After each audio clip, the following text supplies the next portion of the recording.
आप सभी का आपके अपने चैनल डिकोड स्टडी में हार्दिक स्वागत है। तो आप लोगों को आई होप करंट अफेयर्स का हमारा सेशन काफी शानदार लग रहा होगा और आपके एग्जाम के प्रोस्पेक्टिव से काफी हेल्पफुल होगा। तो आप लोग देर न करते हुए जल्दी से जल्दी जुड़ जाइए डिकोड स्टडी के साथ, क्योंकि ये आपके लिए लाया है आज का शानदार करंट अफेयर्स जो कि बिल्कुल भी मिस नहीं कीजिए। हर एक क्वेश्चन बहुत ही इंपॉर्टेंट होने वाला है। तो ज्यादा देर ना करते हुए चलिए शुरू करते हैं आज की क्लास को। तो आज का जो फर्स्ट क्वेश्चन है वो कह रहा है कि हाल ही में हिंदी साहित्य भारती 2024 के पुरस्कार से किसे सम्मानित किया गया है। इंग्लिश में देख लेते हैं। Who has been honoured with the Hindi Sahitya Bharati award 2024 recently. Option A है सोमनाथ भारती, ऑप्शन बी है कृष्णा प्रकाश और ऑप्शन बी है रामभद्राचार्य, ऑप्शन डी है नन ऑफ द अबव यानी कि इनमें से कोई नहीं। तो इसका जो राइट आंसर है वो है ऑप्शन बी। ऑप्शन बी इसका राइट आंसर है, यानी कि जो कृष्ण प्रकाश है इनको जो है हिंदी साहित्य भारती अवार्ड 2024 से इन्हें सम्मानित किया गया है। ठीक है, तो इसका जो राइट आंसर है वो है ऑप्शन बी।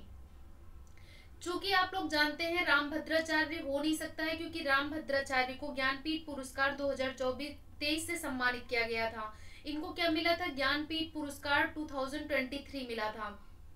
ओके, और कृष्णा प्रकाश के बारे में थोड़ा जान लेते हैं। कृष्णा प्रकाश जो है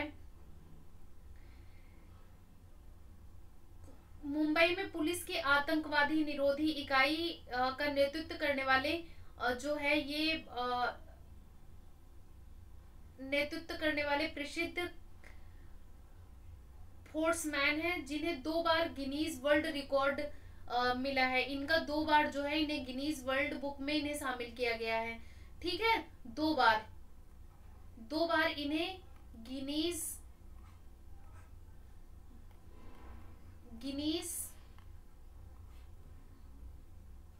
वर्ल्ड बुक में शामिल किया गया है। आते हैं नेक्स्ट क्वेश्चन पर।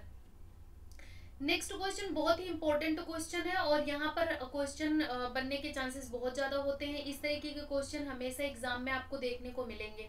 नेक्स्ट क्वेश्चन कह रहा है हाल ही में नागा और नकटी बर्ड सेंचुरी को रामसर साइट्स में शामिल किया गया है। ये किस राज्य में स्थित है? Recently Naga and Nakti bird sanctuary have been included in Ramsar sites. In which state are they located? Option A है बिहार, ऑप्शन बी है उत्तर प्रदेश, ऑप्शन सी है तमिलनाडु और ऑप्शन डी है नन ऑफ द एबव यानी कि इनमें से कोई नहीं। तो इसका जो राइट आंसर है वो है ऑप्शन ए, यानी कि ये बिहार की जो है ये 2 साइड से है, नागा और नकटी। ठीक है, नागा और नकटी, ऑप्शन ए हमारा राइट है। तो ये बिहार की 2 साइट से हैं जो नागा और नकटी हैं, इनको जो है रामसर साइट में शामिल किया गया है। रामसर साइट्स में शामिल होने वाली अब वेटलैंड की संख्या देश में कितनी हो गई है? देश में अब कुल रामसर साइट्स 82 हो गई हैं। कितनी हो गई हैं? कभी कभी अगर क्वेश्चन आप नंबर पूछ लेता है कि कितनी रामसर साइट्स हैं इंडिया की, तो 82 हो गई हैं। ठीक है, और ये जो रामसर साइट है ये क्या है, थोड़ा इसके बारे में जान लेते हैं कि रामसर साइट्स होता क्या है। रामसर साइट्स है क्या? रामसर साइट्स जो है ये रामसर सम्मेलन के तहत अंतरराष्ट्रीय में 1978 में एक कन्वेंशन हुआ था। 1971 में 1971 में यूनेस्को द्वारा जो है एक कन्वेंशन हुआ था ईरान के रामसर शहर में, ईरान के रामसर शहर में, इसीलिए इसका नाम रामसर साइट पड़ गया। ठीक है, इसी शहर के नाम पर जो है इसका नाम रामसर साइट्स कर दिया गया। इसमें क्या किया जाता है? मुख्यतः रामसर साइट की पहचान दुनिया में जो आर्द्र भूमि होती है यानी कि जो नम भूमि होती है उनको, वेटलैंड को इसमें शामिल किया जाता है जो इंटरनेशनल दृष्टिकोण से इम्पोर्टेंट होती हैं।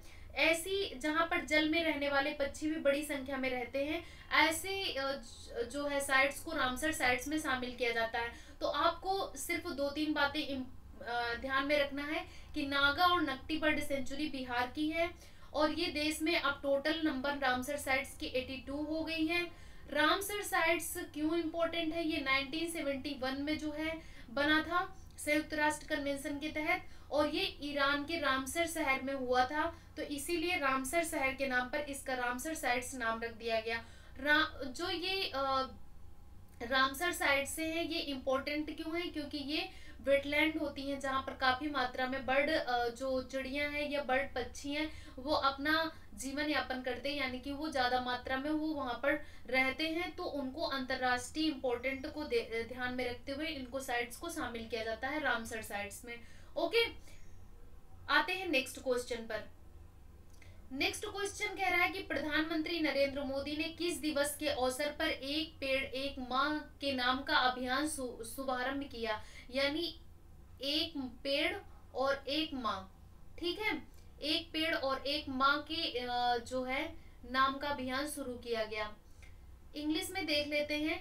On the occasion of which day has prime minister Narendra Modi launched the एक पेड़ एक माह, एक पेड़ माँ के नाम, एक पेड़ माँ के नाम।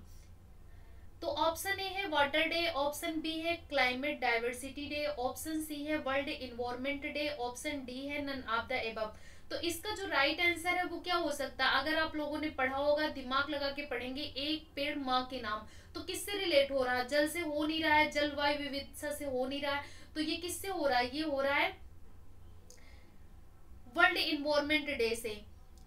तो ऑप्शन सी इसका राइट आंसर है। वर्ल्ड इन्वायरमेंट डे किस दिन मनाया गया था, ये 5 जून को मनाया गया था, 5 जून को मनाया गया था। और 5 जून के ही दिन जो है प्रधानमंत्री नरेंद्र मोदी ने एक पेड़ माँ के नाम अभियान शुरू किया था। एक पेड़ माँ के नाम जो अभियान है, इसको क्यों शुरू किया गया था, ये आप लोग थोड़ा जान ले कि आखिर इसका क्या मुख्य कारण था जो इसको शुरू किया गया। तो ये जो है नरेंद्र मोदी ने जो है दिल्ली के बुद्ध जयंती पार्क में एक पीपल का पेड़ लगाया, और सभी देशवासियों को जो है इसमें पेड़ लगाने में योगदान करने की भूमिका को, सामूहिक प्रयास करने को अवेयर किया कि आप लोग ज्यादा से ज्यादा पेड़ लगाइए, जिससे कि सस्टेनेबल डेवलपमेंट को बढ़ावा मिले। और इससे क्या होगा कि जो है हमारा इन्वायरमेंट सही रहेगा, और इन्वायरमेंट सही रहेगा तो हम स्वस्थ रहेंगे। तो देखते हैं किस तरीके से जो है हर साल दिन प्रतिदिन ग्लोबल वार्मिंग की वजह से गर्मी बढ़ती है, और इस बार तो गर्मी 50 डिग्री से ज्यादा प्लस टेम्परेचर पहुंच गया। और कहते हैं कि अगर 50 से 60 के डिग्री के टेम्परेचर अगर हो जाता है, तो इस टेम्परेचर में जो है मानव का जीवित रह पाना बहुत ही मुश्किल है। अगर ऐसा ही रहा तो जो है हम लोग इस धरती पर जीवित नहीं रह पाएंगे, क्योंकि 50 और 60 डिग्री टेम्परेचर मानव की रहने के लिए अनुकूल नहीं है। तो आप लोग ज्यादा से ज्यादा पेड़ लगाइए, और ये बहुत बड़ी बात है कि एक पेड़ माँ के नाम अगर इस तरीके से हर एक आदमी सोचेगा तो काफी पेड़ लगाए जा सकते हैं, और जिससे जो है अपने पर्यावरण को हेल्दी पर्यावरण बनाया जा सकता है। तो आप लोग भी अपने माँ के नाम से एक एक पेड़ जरूर लगाइएगा, और अपने इन्वायरमेंट के आसपास के वातावरण को शुद्ध बनाइएगा। आते हैं नेक्स्ट क्वेश्चन पर। नेक्स्ट क्वेश्चन कह रहा है कि हाल ही में हुए लोकसभा चुनाव के दौरान कौन सी लोकसभा सीट नोटा के कारण चर्चा में रही। इंग्लिश में देख लेते हैं। Recently held Lok Sabha election with which Lok Sabha seats watch in discussion due to NOTA during. Option A है बाड़मेर, ऑप्शन बी है मंडी, ऑप्शन सी है इंदौर, और ऑप्शन डी है नन ऑफ द एबव, इनमें से कोई नहीं।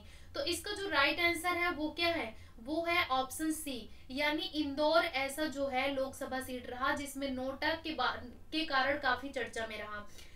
नोटा यहाँ पर जो है लोगों ने 2 लाख से अधिक नोटा पर वोट पड़े हैं, 2 लाख से अधिक लोगों ने नोटा पर वोट किया है। मतलब उन्होंने किसी भी व्यक्ति को, प्रतिनिधि को चुना नहीं है, उन्होंने डायरेक्ट नोटा पर जो है बटन दबाया।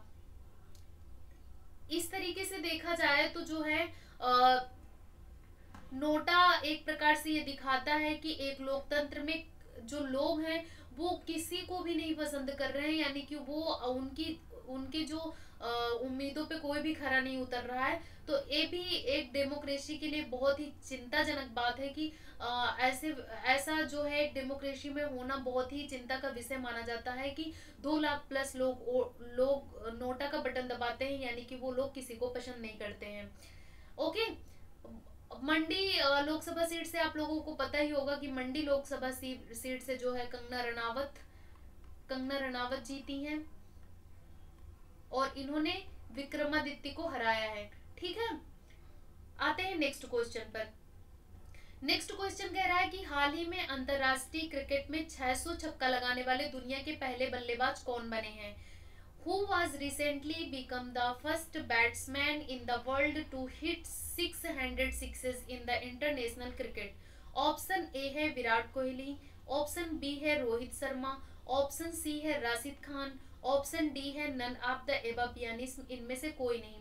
तो आप लोग अगर थोड़ा दिमाग लगाएं तो आप लोग क्या सोच रहे होंगे? विराट कोहली? बिल्कुल भी नहीं, क्योंकि हर टाइम आप लोगों को विराट कोहली ही इसमें नहीं मिल सकता कि विराट कोहली ही अच्छा प्रदर्शन करे, ऐसा जरूरी नहीं है। तो इसका जो राइट आंसर है वो है ऑप्शन बी, यानी रोहित शर्मा ने क्या किया, अंतरराष्ट्रीय क्रिकेट में 600 छक्का लगाने वाले दुनिया के पहले बल्लेबाज बन गए हैं। और बहुत ही इंपॉर्टेंट क्वेश्चन है, क्योंकि अगर कोई चीज फर्स्ट होती है, पहली होती है, तो अपने आप में जो है बहुत ज्यादा इम्पोर्टेंट हो जाती है। अगर फर्स्ट है कोई भी चीज तो वो इम्पोर्टेंट एग्जाम के पर्सपेक्टिव से बन जाती है। रोहित शर्मा ने जो है आईसीसी T20 में जो है वर्ल्ड कप में 2024 में इन्होंने सर्वाधिक बल्लेबाजी की है। और आईसीसी T20 में इन्होंने जो है सर्वाधिक छक्के लगाए। अब ये तो हो गया कि ये पहले नंबर पर थे रोहित शर्मा। अगर कभी ऐसा क्वेश्चन आ जाए कि दूसरे नंबर पर कौन था, तो दूसरे नंबर पर जो थे वो थे क्रिस गेल। कौन था दूसरे नंबर पर?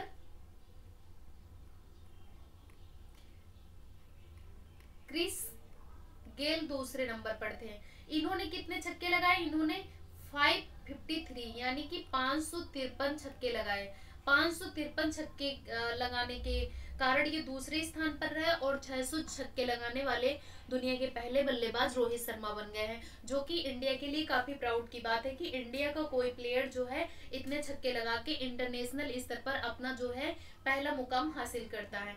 ओके, तो जो क्रिकेट के प्रेमी हैं, क्रिकेट के बहुत ज्यादा चाहते हैं, उनके लिए बहुत खुशी की बात है कि रोहित शर्मा ने इंटरनेशनल स्तर पर इतना बढ़िया नाम रोशन किया।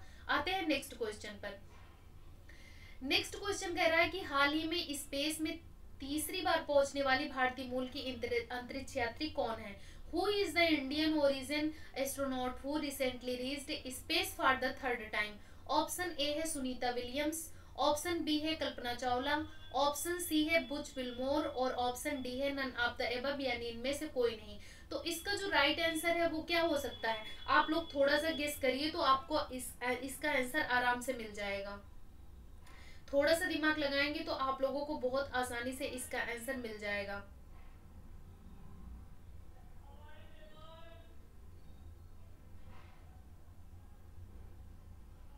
तो इसका जो राइट आंसर है वो है सुनीता विलियम्स, यानी ऑप्शन ए है।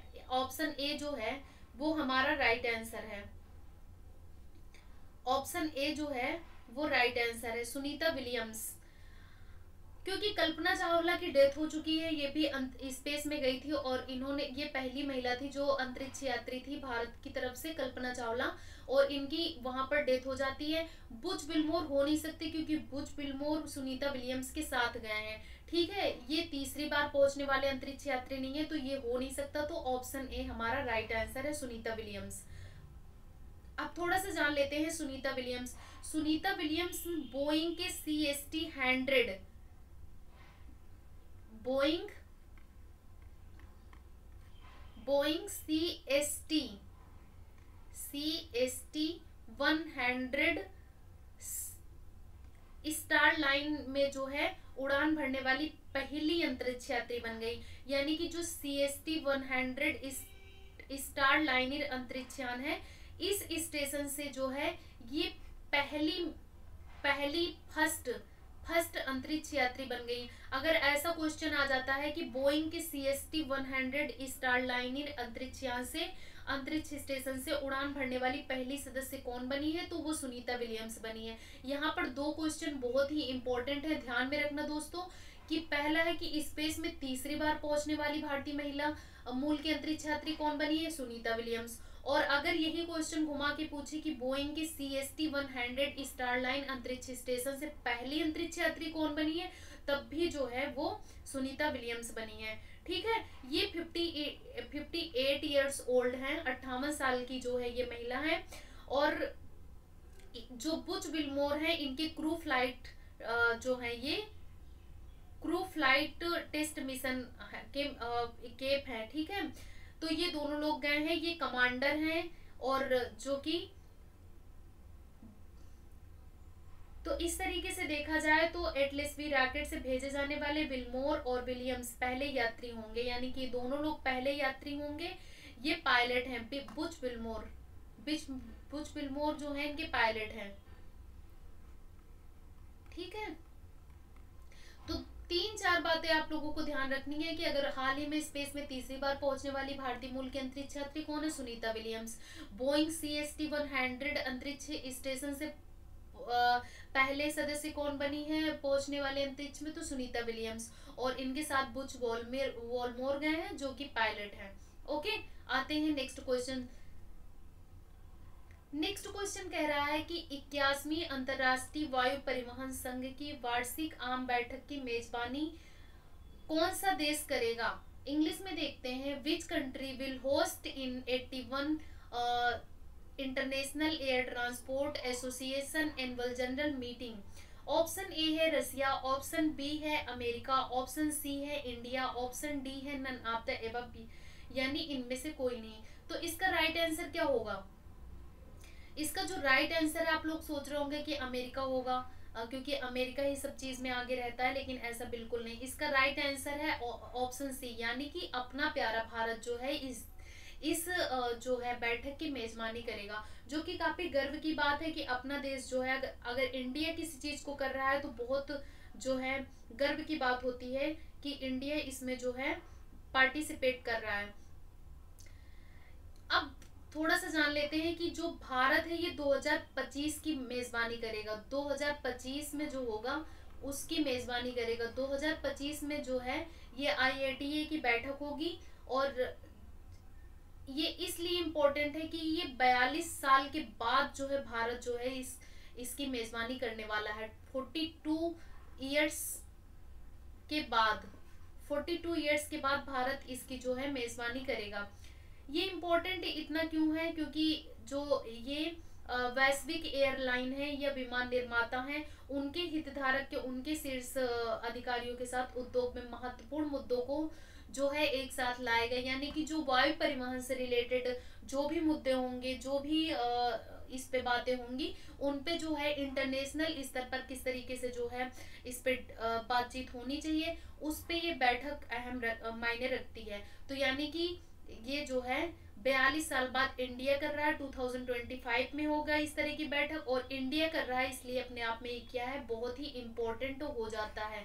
तो आप लोग बिल्कुल भी इसको जो है याद रखिएगा। सिर्फ इतना याद रखिए कि जो है IATA की वार्षिक आम बैठक की मेजबानी कौन सा देश करेगा, भारत करेगा। किस साल करेगा, 2025 में करेगा। अगर कभी ऐसे घुमा के ज्यादा अंदर क्वेश्चन जाता है कि कितने साल बाद भारत इसकी मेजबानी कर रहा है, तो 42 इयर्स बाद कर रहा है। ठीक है, तो इस तरीके के आज के थे हमारे कुछ इम्पोर्टेंट क्वेश्चन जो आपकी एग्जाम की पर्सपेक्टिव से काफी इम्पोर्टेंट है। और आप लोगों को जो है बिल्कुल भी कहीं जाने की जरूरत नहीं, क्योंकि बहुत छोटी वीडियो में हम बहुत अच्छे क्वेश्चन ढूंढ के आप लोगों को लिए लाते हैं, कि ताकि आप लोगों के एग्जाम की पर्सपेक्टिव से बहुत ही इम्पोर्टेंट हो। तो आप लोग ज्यादा से ज्यादा हमारे साथ जुड़े रहिए और ज्यादा से ज्यादा आप लोग जो है हमारे चैनल को सपोर्ट कीजिए। जिस तरह का आप लोगों का सपोर्ट मिल रहा है वो हमारे लिए बहुत ही ज्यादा सराहनीय है। हम आप लोगों का विशेष थैंक यू बोलते हैं, क्योंकि आप लोग काफी अच्छा सपोर्ट कर भी रहे हैं। और आगे भी हम यही होप रखते हैं कि आप लोग इसी तरीके से हमारा सपोर्ट करते रहेंगे। तो ज़्यादा से ज़्यादा हमारे चैनल को, ये आपका अपना चैनल है, और ज़्यादा से ज़्यादा इसको लाइक शेयर एंड सब्सक्राइब करिए। Thank you so much all of you. मिलते हैं नेक्स्ट सेशन में शानदार सेशन के साथ। Thank you.